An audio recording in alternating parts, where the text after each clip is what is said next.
Bonjour et bienvenue dans ce nouvel épisode de Science à la maison, Salma. Aujourd'hui, je vais vous proposer de petites expériences pour étudier certaines conséquences du changement climatique. Alors, parmi les conséquences du changement climatique actuel, il y en a une qui semble particulièrement importante parce qu'elle met et elle mettra en péril les conditions de vie pour un nombre très important d'êtres vivants à la surface de notre planète, la Terre. Et bien, cette conséquence, c'est l'élévation du niveau des mers et des océans qui a deux principales causes qui sont liées au changement climatique. La première que l'on va étudier aujourd'hui à l'aide d'une petite expérience, c'est la fonte des glaces, et la seconde qu'on étudiera un peu plus tard, c'est la dilatation des océans. Pour étudier et comprendre ces causes, nous allons donc faire de la science en faisant de petites expériences qui vont nous permettre de tirer des conclusions scientifiques de nos observations.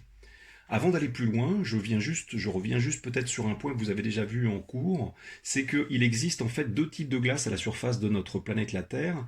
Le premier type, ce sont ce qu'on appelle les glaces océaniques. Alors vous voyez, j'ai préparé ici un petit post-it pour mon expérience. On va utiliser des verres, on va voir comment tout à l'heure.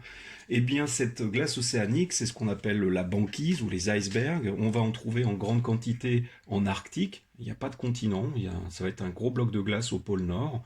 On va en retrouver également, dans une certaine mesure, en Antarctique. Il y a également de la banquise. Et puis le deuxième type de glace qui existe à la surface de notre planète la Terre, c'est ce qu'on appelle la glace continentale. Ce sont les glaciers qu'on trouve sur les continents, donc justement sur le continent antarctique au pôle sud, mais aussi par exemple sur la partie rocheuse du Groenland, ici. Donc on voit ici, c'est des glaciers qui sont sur cette partie rocheuse, sur ce continent-là, cette partie de continent. Mais ce sont par exemple aussi les glaciers que vous allez pouvoir retrouver dans les Alpes ou bien dans les Pyrénées. Alors, pour mettre en place cette expérience, on va avoir besoin donc du matériel suivant, deux verres qui vont modéliser les océans dans lesquels on va mettre de l'eau, des glaçons également, et puis deux cuillères.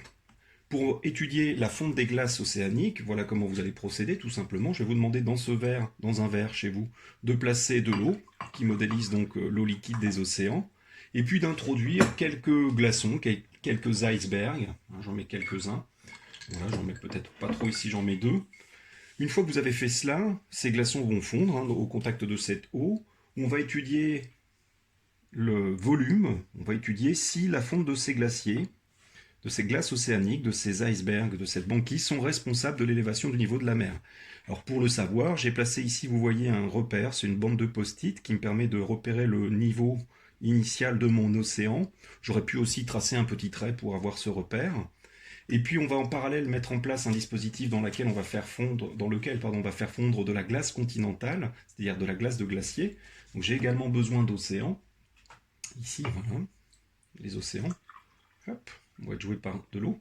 Donc je vais repérer le niveau initial à l'aide d'un autre petit post-it, une autre petite bande de post-it, voilà, que je colle avec précision.